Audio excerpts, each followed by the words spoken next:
Hello all MPPSC aspirants. Today we are going to take topic about linguistic diversity. आज जो हम यहाँ पर टॉपिक कवर करने वाले हैं, हम यहाँ पर भाषाई विविधता वाले टॉपिक को कवर करेंगे।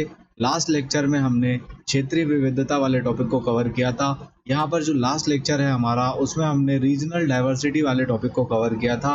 ये सारे नोट्स जो हम यहाँ पर डिटेल में कवर कर रहे हैं सोशियोलॉजी के पेपर 2 पार्ट बी मेंस में, हम यूनिट 2 की सेकंड बुलेट के अंदर जो आज कवर कर रहे हैं लिंग्विस्टिक डाइवर्सिटी वाले टॉपिक को कवर कर रहे हैं। ये सारे नोट्स आपको डेडिकेटेड प्लेलिस्ट के फॉर्म में इस यूट्यूब चैनल पे देखने को मिलेगी और आने वाले समय में ये सारे नोट्स इस टेलीग्राम ग्रुप पर आपको देखने को मिलेंगे। आगे बढ़ेंगे टॉपिक में। यहाँ पर जो हम लिंग्विस्टिक डाइवर्सिटी में हम यहाँ पर भाषाई विविधता में कवर करेंगे, उसमें आपको यहाँ पर जानने को मिलेगा लिंग्विस्टिक डाइवर्सिटी का क्या इंट्रोडक्शन है, क्या परिचय है। इसमें हम लिंग्विस्टिक डाइवर्सिटी की डेफिनेशन को जानेंगे, फिर उसके बाद हम ऐतिहासिक विकास को जानेंगे, भाषाई विविधता का हिस्टोरिकल डेवलपमेंट हम यहाँ पर जानेंगे, लिंग्विस्टिक डाइवर्सिटीज़ का, लिंग्विस्टिक डाइवर्सिटीज से रिलेटेड जो भी इम्पोर्टेंट जो भी मेजर थ्योरीज हैं जो इम्पोर्टेंट सोशियोलॉजर्स द्वारा दी गई हैं, जैसे इमाइल दुर्खेम हैं जिन्होंने यहाँ पर जो है लिंग्विस्टिक थ्योरी दी है, उस चीज़ को हम यहाँ पर समझेंगे। मेजर थ्योरीज को यहाँ पर हम जानेंगे। Linguistic groups and classical languages के बारे में हम यहाँ पर जानेंगे कि हम यहाँ पर जो लिंग्विस्टिक ग्रुप्स हैं और क्लासिकल लैंग्वेजेस हैं, इस चीज़ के बारे में हम यहाँ पर जानेंगे। क्या इम्पैक्ट है लिंग्विस्टिक डाइवर्सिटीज़ का, यहाँ पर भाषाई विविधता का क्या प्रभाव है, इस चीज़ को हम यहाँ पर समझेंगे। लैंग्वेज से रिलेटेड जो भी पॉलिसीज़ और प्लानिंग यहाँ पर हमको सरकार की देखने को मिलती है, उस चीज़ को यहाँ पर हम कवर करेंगे। चैलेंजेस और इश्यूज़ को यहाँ पर हम जानेंगे, चुनौतियों और मुद्दे को यहाँ पर हम कवर करेंगे। मेजर्स फॉर प्रिजर्वेशन, यहाँ पर क्या ऐसे मेजर्स लिए जा रहे हैं इसके बचाव के लिए, यहाँ पर जो हमारी लिंग्विस्टिक डाइवर्सिटी है उसको प्रोटेक्ट करने के लिए क्या मेजर्स गवर्नमेंट द्वारा लिए जा रहे हैं, उस चीज़ को हम यहाँ पर कवर करेंगे।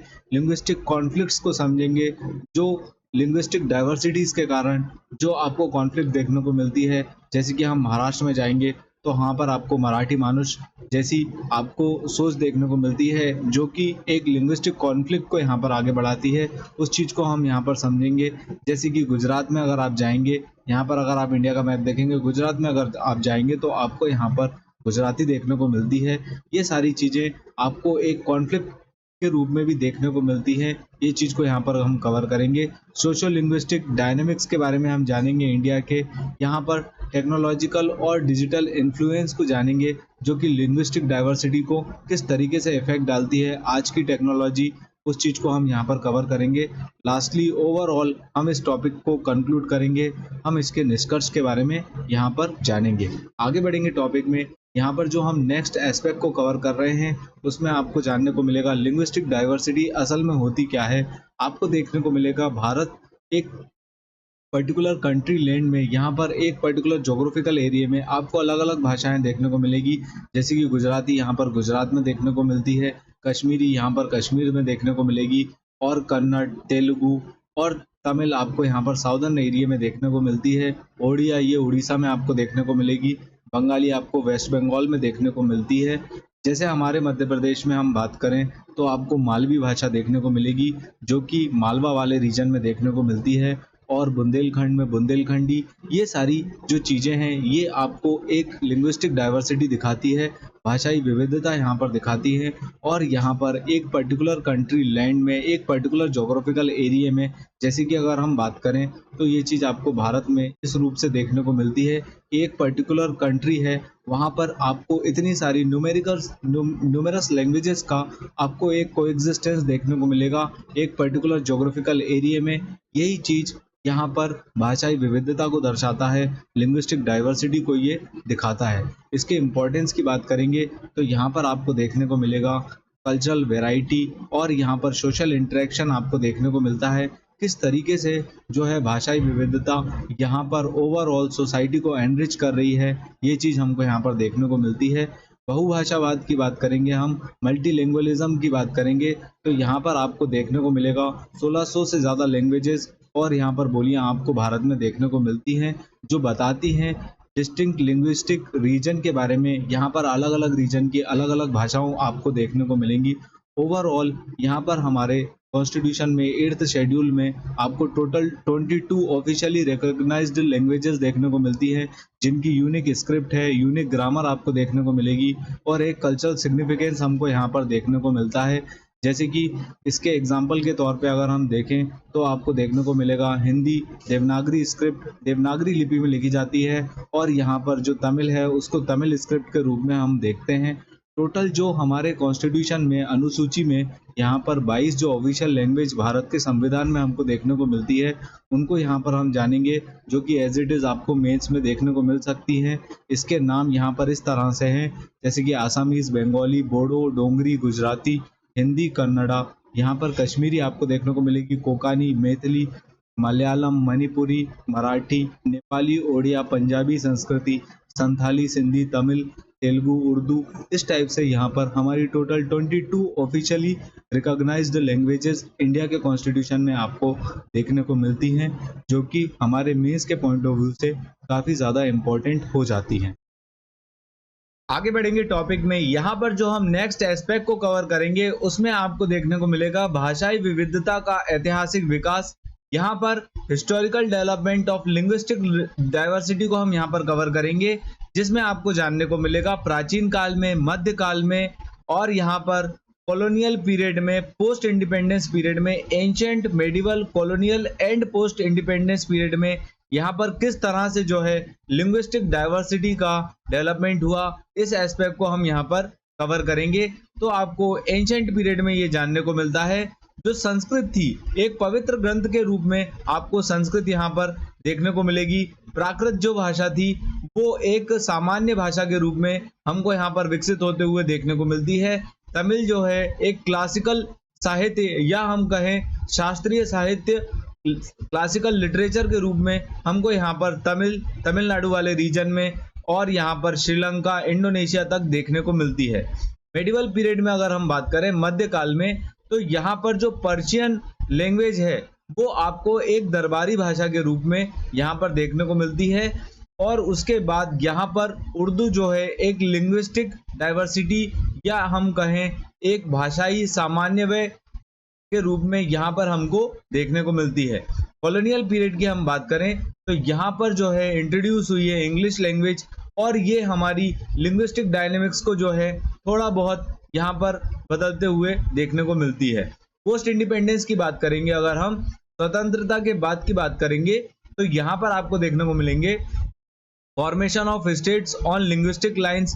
यहाँ पर जो भाषाओं के आधार पर राज्यों का गठन हुआ थ्रू रीऑर्गेनाइजेशन एक्ट 1956। उसके पहले यहाँ पर सबसे पहला स्टेट जो भाषा के आधार पर बना वो हमको आंध्र प्रदेश देखने को मिलता है, जो कि 1953 में बना था। ये वाला जो फैक्ट है ये हमारे प्री में भी आ चुका है। आगे बढ़ेंगे टॉपिक में। यहाँ पर जो हम हमारे नेक्स्ट एस्पेक्ट को कवर करेंगे, यहाँ पर आपको जानने को मिलेंगे major theories on linguistic diversity in India. यहाँ पर जो स्कॉलर्स हैं उनके द्वारा जो थ्योरीज दी गई हैं लिंग्विस्टिक डाइवर्सिटी को लेकर, भाषाई विविधता को लेकर, उनके प्रमुख सिद्धांतों को हम यहाँ पर कवर करेंगे। तो जो पहली थ्योरी है कल्चरल प्लूरलिज्म थ्योरी, ये बताती है किस तरह से जो है कोएग्जिस्टेंस को बढ़ाती हैं यहाँ पर डाइवर्स लैंग्वेजेस। यहाँ पर जो लिंग्विस्टिक डाइवर्सिटी है वो किस तरह से जो है भारतीय समाज के कोएग्जिस्टेंस को या हम कहें सोसाइटी के कोएग्जिस्टेंस को, एकजुटता को किस तरह से यहाँ पर आगे बढ़ाती है, उस चीज को यहाँ पर जानेंगे। तो यहाँ पर आपको देखने को मिलेगा डाइवर्स लिंग्विस्टिक, एथनिक और cultural groups with in the society. यहाँ पर अगर हम इंडियन कॉन्टेक्स्ट के रूप में बात करें तो ये कल्चरल प्लूरलिज्म के फॉर्म में हमको यहाँ पर देखने को मिलती है, जो यूनिक आइडेंटिटीज को बताती है और यहाँ पर कोएग्जिस्टिंग पीसफुली, यहाँ पर जो है शांतिपूर्वक और सह अस्तित्व के रूप में देखी जाती है। जिसके प्रवर्तक के रूप में, प्रोपोनेंट के रूप में अगर हम देखें तो हमको यहाँ पर देखने को मिलते हैं स्कॉलर्स लाइक जेपी नायक और बी.आर. अम्बेडकर जी। इन्होंने इस चीज पर जोर दिया है। इम्प्लीकेशंस की बात करेंगे हम तो यहाँ पर आपको जानने को मिलेगा ये थ्योरी हमें बताती है कि हमको मल्टीलिंगुअलिज्म को प्रोटेक्ट करना है, प्रमोट करना है और यहाँ पर हमको प्रोटेक्ट करना है माइनॉरिटी लैंग्वेजेस को, क्योंकि ये हमारे सोसाइटी को आगे बढ़ाती है, पीसफुल कोएग्जिस्टेंस को यहाँ पर हमारी सोसाइटी में ये आगे बढ़ाती है। आगे बढ़ेंगे, जो नेक्स्ट इंपॉर्टेंट थ्योरी को हम यहाँ पर कवर करेंगे तो उसमें आपको जानने को मिलेगा फंक्शनल थ्योरी। यहाँ पर इन्होंने ये बताया है कि किस तरह से जो है डाइवर्स लैंग्वेजेस कम्युनिकेशन और सोशल इंटीग्रेशन को बढ़ाती हैं। यहाँ पर जो इन्होंने जोर दिया है कि किस तरह से जो है डाइवर्सिटी ऑफ लैंग्वेजेस इंडिया में कंट्रीब्यूट करती हैं सोशल कोहेशंस को और कल्चरल रिचनेस को बताती हैं। इसके जो प्रवर्तक हैं, इसके जो प्रोपोनेंट हमको यहाँ पर देखने को मिलते हैं वो आपको इमाइल दुर्खेम देखने को मिलेंगे, जो बहुत ही इंपॉर्टेंट सोशोलॉजर हैं। यहाँ पर इनकी थ्योरी के क्या इम्प्लीकेशंस हैं इस चीज में हमको यहाँ पर जानने को मिलेगा कि हमको प्रमोट करना चाहिए लिंग्विस्टिक इंक्लूसिविटी को, जिसमें आपको यहाँ पर एग्जाम्पल के रूप में देखने को मिलेगा 3 लैंग्वेज फॉर्मूला या हम कहें त्रिभाषा सूत्र। ये हमारे सरकार की नीति है। आगे बढ़ेंगे टॉपिक में, जो हम यहाँ पर नेक्स्ट थ्योरी को कवर करने वाले हैं लिंग्विस्टिक रिलेटिविज्म एंड आइडेंटिटी के थ्योरी के रूप में हम यहाँ पर देखेंगे। तो यहाँ पर आपको जानने को मिलेगा ये जो हमारी डाइवर्सिटी ऑफ लैंग्वेजेस हैं ये कल्चरल आइडेंटिटी को दिखाती हैं, और यहाँ पर इंडिया में ये सिर्फ एक संचार का या हम कहें कम्युनिकेशन का पार्ट नहीं है। यहाँ पर ये बताती हैं कि कौन सी जगह की क्या रीजनल और एथनिक आइडेंटिटी है। जैसे कि हम कहें तो आपको देखने को मिलेगा गुजराती भाषा गुजरात में ही देखने को मिलती है। इसके जो प्रोपोनेंट हैं, इसके जो प्रवर्तक हैं वो आपको देखने को मिलेंगे एडवर्ड साफिर द्वारा ये थ्योरी दी गई थी। यहाँ पर अगर हम इसके इम्प्लीकेशंस की बात करेंगे तो यहाँ पर आपको देखने को मिलता है एक डीप अटैचमेंट कम्युनिटीज के बीच में रहता है अपनी भाषा को लेकर, और यहाँ पर ये रजिस्ट करते हैं लिंग्विस्टिक होमोजेनाइजेशन का, या हम कहें कि जो समरूपता है उसको ये लोग नकारते हैं, उसको ये लोग जो है अपनाते नहीं हैं। ये चीज हमको यहाँ पर linguistic relativism and identity theory में देखने को मिलती है। आगे बढ़ेंगे टॉपिक में, जो नेक्स्ट लास्ट थ्योरी हम यहाँ पर कवर कर रहे हैं उसमें आपको देखने को मिलेगा कॉन्फ्लिक्ट थ्योरी। यहाँ पर जो लिंग्विस्टिक डाइवर्सिटी है वो किस तरह से कंट्रीब्यूट कर रही है सोशल कॉन्फ्लिक्ट में, और यहाँ पर अलग अलग भाषा अपनी अपनी डोमिनेशन यहाँ पर इंडिया में देखने को मिलती है, जो कि लिंग्विस्टिक डाइवर्सिटी का एक रीजनल कॉन्फ्लिक्ट के रूप में हमको यहाँ पर कॉन्फ्लिक्ट थ्योरी में कार्ल मार्क्स द्वारा बताई गई। यहाँ पर आपको देखने को मिलेंगे रीजनल कॉन्फ्लिक्ट, पॉलिटिकल मोबिलाइजेशन और demand for reorganisation of states. ये चीजें हमको देखने को मिलती हैं जो कि एक चैलेंजेस के रूप में हमको यहाँ पर इंडिया में देखने को मिलता है, जिसके एग्जाम्पल के तौर पे हम यहाँ पर कहें तो creation of state on linguistic lines, ये चीज हमको यहाँ पर देखने को मिलती है। इसके इम्प्लीकेशंस की बात करेंगे हम यहाँ पर तो आपको देखने को मिलेगा लैंग्वेज बेस्ड आइडेंटिटी पॉलिटिक्स यहाँ पर हमको देखने को मिलती है, मूवमेंट्स हमको यहाँ पर देखने को मिलते हैं। इसके एग्जाम्पल के तौर पे हम कहें तो तमिलनाडु और महाराष्ट्र में हमको ये चीजें कॉमनली आए दिन यहाँ पर जो इश्यूज हैं और कॉन्फ्लिक्ट्स के रूप में हमको यहाँ पर देखने को मिलते हैं। आगे बढ़ेंगे टॉपिक में, यहाँ पर जो अब हम नेक्स्ट एस्पेक्ट को कवर करेंगे उसमें आपको जानने को मिलेगा linguistic groups and language families के बारे में। यहाँ पर आपको देखने को मिलेगा जो लिंग्विस्टिक ग्रुप्स होते हैं वो आपको जानने को मिलेंगे इंडो आर्यन लैंग्वेजेस के फॉर्म में, द्राविडियन लैंग्वेजेस के फॉर्म में और ऑस्ट्रो एशियाटिक लैंग्वेजेस के फॉर्म में, तिब्बतो बर्बन लैंग्वेजेस के फॉर्म में। ये 4 जो हैं लिंग्विस्टिक ग्रुप्स आपको भारत में देखने को मिलते हैं। यहाँ पर जो इंडो आर्यन लैंग्वेजेस हैं उसके एग्जाम्पल के तौर पे हम यहाँ पर मराठी और बंगाली को लिख सकते हैं। द्राविडियन लैंग्वेजेस के रूप में हम यहाँ पर कन्नड़ और मलयालम वाली भाषा को लिख सकते हैं।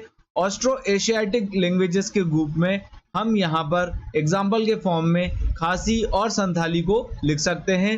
तिब्बतो बर्मन लैंग्वेजेस के फॉर्म में हम यहाँ पर मिजो एंड मणिपुरी भाषा को एग्जाम्पल के रूप में लिख सकते हैं।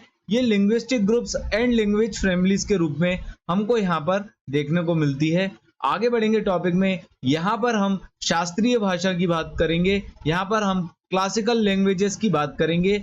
यहाँ पर टोटल 6 क्लासिकल लैंग्वेजेस आपको पढ़ने को मिलेंगी जो कि हम नेक्स्ट स्लाइड में यहाँ पर कवर करेंगे, और फिर उसके बाद हम ये वाले एस्पेक्ट पे आएंगे कि जो क्लासिकल लैंग्वेजेस हैं उसके महत्व क्या है, उसकी सिग्निफिकेंस यहाँ पर देखने को मिलती है। आगे बढ़ेंगे टॉपिक में, यहाँ पर हम क्लासिकल लैंग्वेजेस को कवर करेंगे जो कि टोटल 6 क्लासिकल लैंग्वेजेस के रूप में आपको देखने को मिलेगी।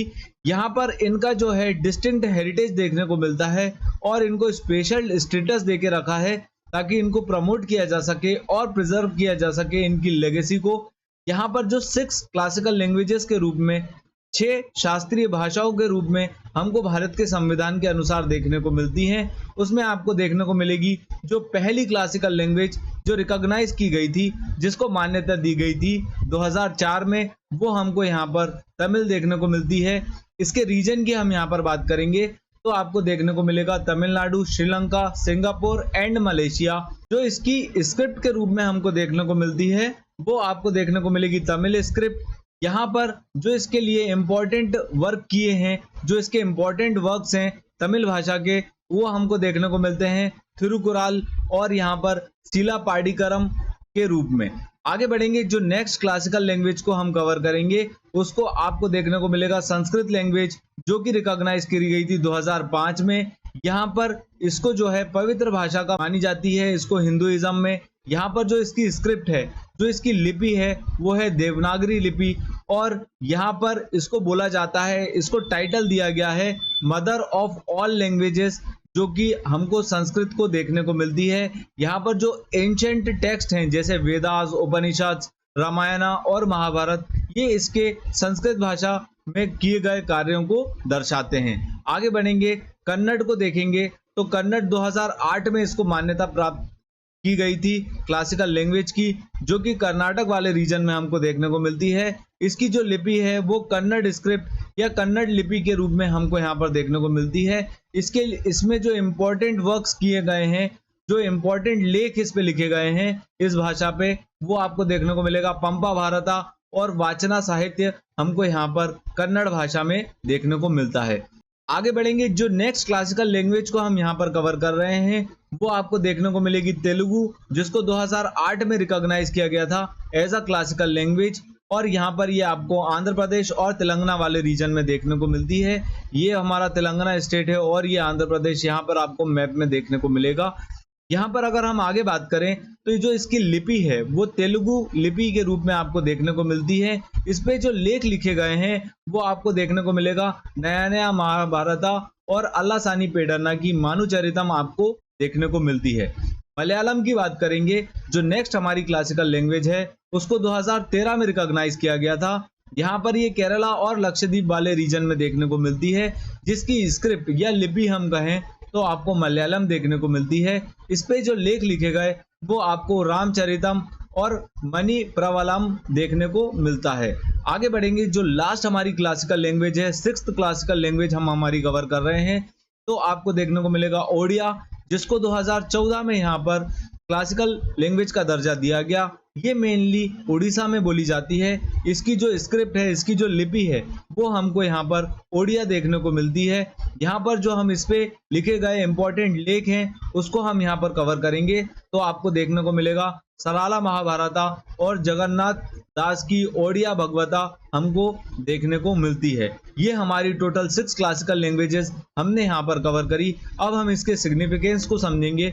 जो हम यहाँ पर क्लासिकल लैंग्वेजेस के सिग्निफिकेंस को समझेंगे तो यहाँ पर आपको देखने को मिलेगा क्या इसके महत्व हैं क्लासिकल लैंग्वेजेस स्टेटस के, तो आपको देखने को मिलता है यहाँ पर प्रमोशन और प्रिजर्व किया है हमारी क्लासिकल लैंग्वेजेस को। क्लासिकल स्टेटस या क्लासिकल लैंग्वेज का यहाँ पर स्टेटस देके यहाँ पर हम इनको प्रिजर्व और प्रमोट कर रहे हैं, इनके हेरिटेज को, और यहाँ पर स्कॉलरशिप दी जा रही है, इन पर रिसर्च हो रही है और इन पे जो है ग्रांट्स यहाँ पर सरकार द्वारा दिए जा रहे हैं। कल्चरल आइडेंटिटी को ये शो करती हैं। यहाँ पर इनकी जो विशेषता है वो दिखाते हैं भारत के इतिहास को, भारत के एंशंट हिस्ट्री को और कल्चर को और लिटरेरी अचीवमेंट को एंशंट इंडिया के। इनके जो नेशनल इंपॉर्टेंस की हम यहाँ पर बात करेंगे तो यहाँ पर हमको एक प्राइड और एक आइडेंटिटी के रूप में यहाँ पर हमको एक ब्रॉडर एस्पेक्ट यहाँ पर देखने को मिलता है इंडिया के कल्चरल लैंडस्केप का, जो हमने यहाँ पर हमारी क्लासिकल लैंग्वेज के स्टेटस के रूप में यहाँ पर कवर किया। आगे बढ़ेंगे, जो अब हमारे नेक्स्ट एस्पेक्ट को कवर करेंगे तो हम यहाँ पर जानेंगे इम्पैक्ट एंड पॉलिसीज। यहाँ पर जो लिंग्विस्टिक डाइवर्सिटी है उसका क्या इम्पैक्ट है, यहाँ पर उसका क्या प्रभाव है, उस चीज़ को हम यहाँ पर कवर करेंगे। तो आपको देखने को मिलेगा एक कल्चरल आइडेंटिटी के रूप में ये जो भाषा हैं वो एक कल्चरल आइडेंटिटी के रूप में हमको देखने को मिलती है। जैसे कि मैथिली ये बिहार में आपको देखने को मिलेगी, पंजाबी पंजाब में, जो कि एक रीजनल आइडेंटिटी को दर्शाती है। यहाँ पर सोशल इंटीग्रेशन को ये बढ़ावा देती है। मल्टीलिंगुअल सिटीज जैसे कि मुंबई, दिल्ली, यहाँ पर आपको मीटिंग पॉइंट देखने को मिलेगा डिफरेंट लैंग्वेजेस का, और यहाँ पर लिंग्विस्टिक डिवाइड जो है उसका कोएग्जिस्टेंस आपको देखने को मिलता है। पॉलिटिकल इम्प्लीकेशन हम इसके जानेंगे तो यहाँ पर कई सारे जो है आंदोलन हुए हैं। जैसे कि अगर हम कहें तो सेपरेट स्टेट की यहाँ पर डिमांड हमको देखने को मिल रही है गोरखालैंड में, जहाँ पे मेनली नेपाली भाषा बोली जाती है, जो कि वेस्ट बंगाल का पार्ट है गोरखालैंड। ये वाला रीजन अगर हम मैप में देखें तो आपको यहाँ पर देखने को मिलेगा। वेस्ट बंगाल का जो नॉर्दर्न एरिया है आसाम से कनेक्ट हुआ, वो वाला गोरखालैंड कहलाता है।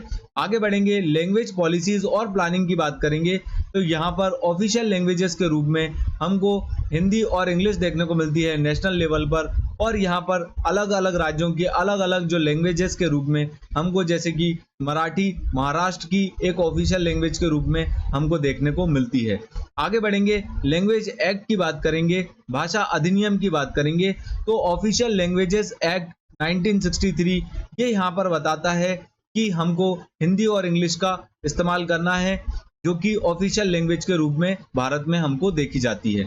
एजुकेशन पॉलिसी की बात करेंगे तो यहाँ पर 3 लैंग्वेज फॉर्मूला, यह हम कहें त्रिसूत्र भाषा फॉर्मूले के रूप में हमको देखने को मिलता है, जहाँ पर प्रमोट किया जा रहा है इंग्लिश को, हिंदी को और एक रीजनल भाषा को, जैसे उड़ीसा में ओडिया को, तमिलनाडु में तमिल को, महाराष्ट्र में मराठी को, और मध्य प्रदेश में तो आपको ये चीज हिंदी के रूप में ही देखने को मिलती है।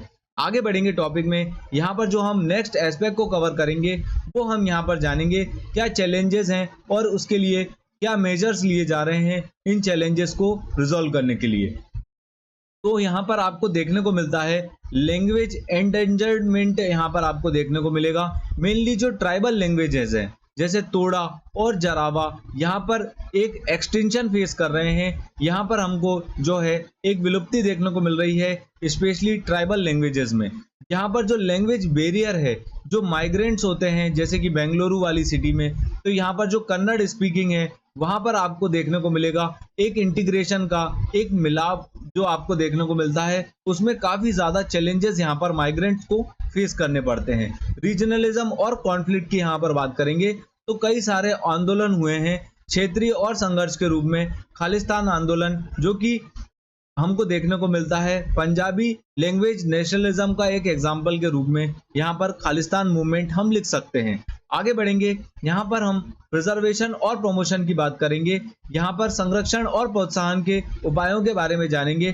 तो कई सारे डॉक्यूमेंटेशन और रिसर्च यहाँ पर पब्लिश किए गए जो कि आपको देखने को मिलेंगे, जो प्रोजेक्ट करते हैं People's Linguistic Survey of India को, ताकि इससे हमको एग्जैक्ट डेटा समझ में आए और हम इस चीज़ के लिए पॉलिसी बना सकें। यहाँ पर प्रमोट किया जा रहा है मल्टीलिंगुअलिज्म को, यहाँ पर स्कीम्स चलाई जा रही हैं जैसे एक भारत श्रेष्ठ भारत, जो कि यहाँ पर प्रमोट करता है लिंग्विस्टिक हार्मोनी को, यहाँ पर भाषाई सद्भाव को ये बढ़ावा देता है। आगे बढ़ेंगे, कल्चरल प्रोग्राम्स जैसे साहित्य अकेडमी के अवार्ड्स हो गए लिटरेचर को लेकर, ये प्रमोट करते हैं लिंग्विस्टिक डाइवर्सिटी को भारत में, जो कि हमको मेजर्स और प्रमोशंस के रूप में, प्रिजर्वेशंस एंड प्रमोशन के रूप में, यहाँ पर संरक्षण और प्रोत्साहन के उपायों के रूप में हमको यहाँ पर भारत में देखने को मिलती है।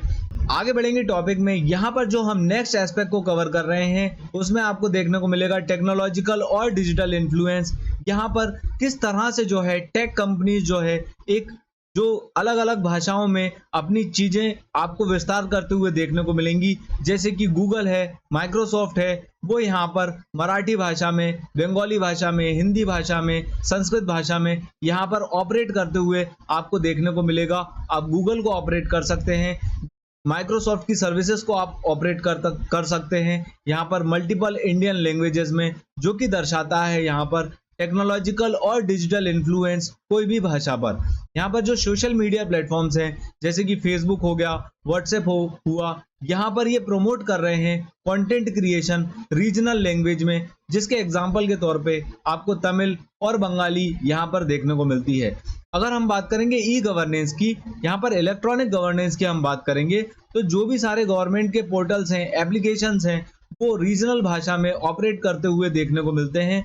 यहाँ पर ये प्रमोट कर रहे हैं इंक्लूसिविटी को, यहाँ पर समावेशिता और भाषा को यहाँ पर बढ़ावा देते हुए यहाँ पर टेक्नोलॉजिकल और डिजिटल इन्फ्लुएंस हमको यहाँ पर देखने को मिलता है। आगे बढ़ेंगे टॉपिक में। यहाँ पर लास्टली हम हमारे लेक्चर को कंक्लूड करेंगे, निष्कर्ष जानेंगे किस तरह से जो है लिंग्विस्टिक डाइवर्सिटी या हम कहें भाषाई विविधता यहाँ पर भारत की कल्चरल और सोशल फैब्रिक को बढ़ावा देते हुए देखने को मिलती है। यहाँ पर हमको एकजुटता और एक आइडेंटिटी के रूप में यहाँ पर आपको भाषाई विविधता काम करते हुए देखने को मिलेगी, जो कि कभी कभी यहाँ पर रीजनल कॉन्फ्लिक्ट के रूप में भी हमको देखने को मिलती है। और किस तरह से जो है टेक्नोलॉजिकल एडवांसमेंट जैसे कि डिजिटल प्लेटफॉर्म्स यहाँ पर एक इंक्लूसिविटी को प्रमोट कर रहे हैं, डिफरेंट लैंग्वेजेस में, रीजनल लैंग्वेजेस में ये अपना कंटेंट को क्रिएट कर रहे हैं। ये चीज़ हमने यहाँ पर कवर करी। ओवरऑल लिंग्विस्टिक डाइवर्सिटी यहाँ पर इंडिया के कल्चरल हेरिटेज को आगे बढ़ाती है। ये चीज़ हमने इस पूरे लेक्चर में जानी। अगर आपको हमारा कंटेंट पसंद आता है तो आप इसको प्लीज़ लाइक कीजिए, आप अपने फ्रेंड्स के साथ इसको शेयर कर सकते हैं, आप हमारे चैनल को सब्सक्राइब कर सकते हैं और ये सारे नोट्स आपको आने वाले समय में डेडिकेटेड PDF के फॉर्म में इस टेलीग्राम ग्रुप पर अवेलेबल होंगे। Thanks for watching, please subscribe our channel. Thank you.